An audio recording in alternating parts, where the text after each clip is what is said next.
Buenas noches. La relación entre el periodismo y el poder en América Latina es por definición una relación conflictiva. Y es saludable que así sea porque los medios y los políticos tenemos funciones y roles diferentes. Compartimos el interés de que la democracia funcione, pero no somos socios incondicionales. Los políticos tienen que tomar decisiones que respondan a las necesidades y aspiraciones de sus electores. La prensa debe informar al público sobre esas decisiones, cómo fueron tomadas y sobre todo descubrir los intereses que están detrás.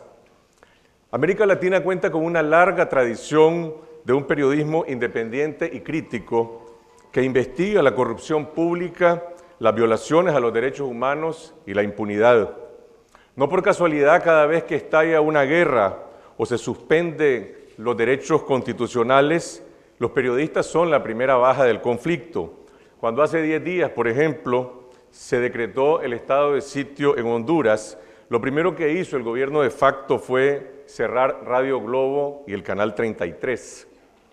La prensa debe fiscalizar al poder público y servir como un contrapeso del poder, pero necesita que funcionen adecuadamente la democracia, los congresos y los partidos políticos. Porque sin Estado de Derecho y sin democracia, la existencia de la prensa está amenazada por la arbitrariedad de un poder sin límites. En América Latina, las instituciones democráticas están viviendo tiempos de crisis. Ante el desprestigio de los partidos políticos y los poderes del Estado, el rol de los medios de comunicación se ha visto magnificado en los últimos tiempos. Hay un debate sobre esta relación que está atrapado en la polarización. Por una parte, los políticos dicen que el descrédito del sistema político es culpa de lo que llaman la dictadura de la televisión. Y por la otra, los comunicadores señalan que el desprestigio de las instituciones es más bien el resultado de la incapacidad de la democracia para darle respuesta a los graves problemas de la exclusión social. Los políticos acusan a los medios de querer usurpar el rol de los partidos. Y en efecto, en algunas circunstancias, como ocurrió en Venezuela en el 2002, antes del golpe contra el presidente Chávez, los medios se convirtieron en la oposición. Pero hay un hecho objetivo, y es que la naturaleza de la política ha cambiado profundamente por el extraordinario peso que tienen los medios de comunicación gracias a las nuevas tecnologías de la información. El Parlamento ya no es el espacio político por excelencia. Ahora ha sido sustituido por un concepto más amplio de la esfera pública, en la que los medios juegan un papel de primer orden, compitiendo por la determinación de la agenda pública.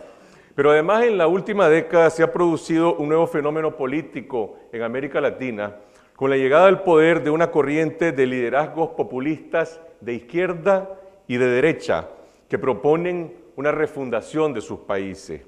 Algunos cuentan con un apoyo mayoritario del electorado, como es el caso de Venezuela, de Bolivia o de Ecuador. Otros son gobiernos minoritarios, como el de mi país, que preside Daniel Ortega. Pero todos comparten un rasgo común, una fuerte tendencia a la concentración del poder. Predomina el hombre fuerte, el líder que pretende establecer una relación directa con las masas sin ninguna clase de intermediario y sin ninguna clase de contrapeso. En consecuencia, después de conquistar el poder, los nuevos populistas identifican a los medios de comunicación independientes como el enemigo para consolidar el poder. Bajo el pretexto de que están luchando contra la dictadura mediática de la oligarquía, estos gobiernos han organizado una estrategia sistemática de acoso e intimidación contra los medios independientes y los periodistas. Y la gran ironía aquí es que en esta estrategia de lo que llaman luchar contra el terrorismo mediático, coinciden líderes que se autollaman de izquierda como Hugo Chávez y Daniel Ortega, y con el golpista de Honduras, Roberto Micheletti, o con el presidente colombiano Álvaro Uribe, que es de derecha. Y así se está produciendo un cambio fundamental en la relación entre la prensa y el poder, porque una cosa es la relación conflictiva que citamos al inicio, en la cual los medios fiscalizan al poder y el poder trata de influir y persuadir a los medios en su competencia por fijar la agenda. Y otra cosa muy diferente es cuando el poder identifica a los periodistas como enemigos, porque entonces estamos en una verdadera guerra mediática, y en una guerra el objetivo del que declara la guerra es combatir sin cuartel a la otra parte para eliminarla del campo de batalla. En este conflicto entre la prensa y el poder en América Latina podemos identificar hoy dos grandes tendencias preocupantes. En primer lugar, aquellos países donde predomina la violencia física y los asesinatos contra los periodistas.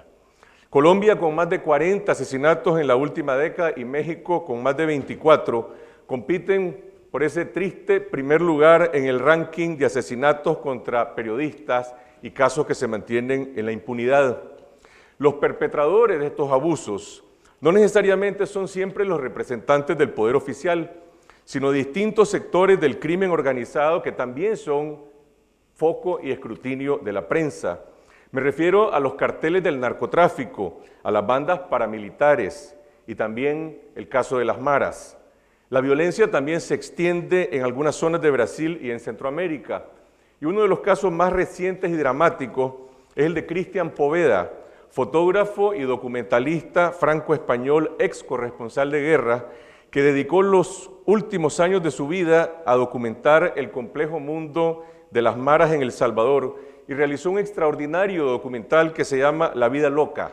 Poveda fue asesinado de 2 balazos en la cara el pasado 2 de septiembre en San Salvador, y entre los sospechosos del crimen se encuentran 5 miembros de la Mara y un agente policial que denunció falsamente a Poveda ante la Mara 18 como supuesto informante de la policía.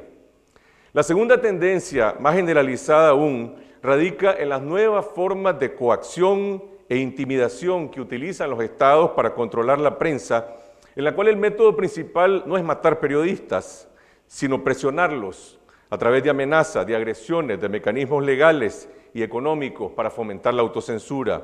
Ese es el enfoque predominante en Venezuela y Nicaragua y se aplica de la misma manera en Ecuador y en Bolivia.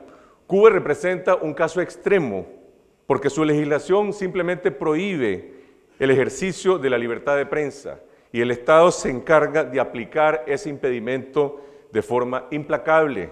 En Cuba hoy hay 22 periodistas que están presos acusados de atentar contra la integridad del Estado simplemente por intentar informar con pluralismo.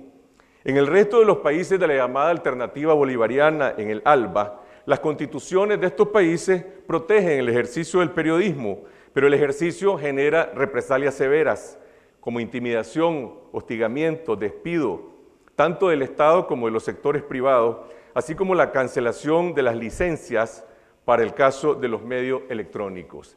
Déjenme ilustrar lo que estoy diciendo con un caso de lo que me ocurrió a mí en Nicaragua, en el enfrentamiento con el poder, simplemente por intentar ejercer un periodismo crítico que fomente la transparencia. Quiero mostrarles un video para volver después en esta conversación.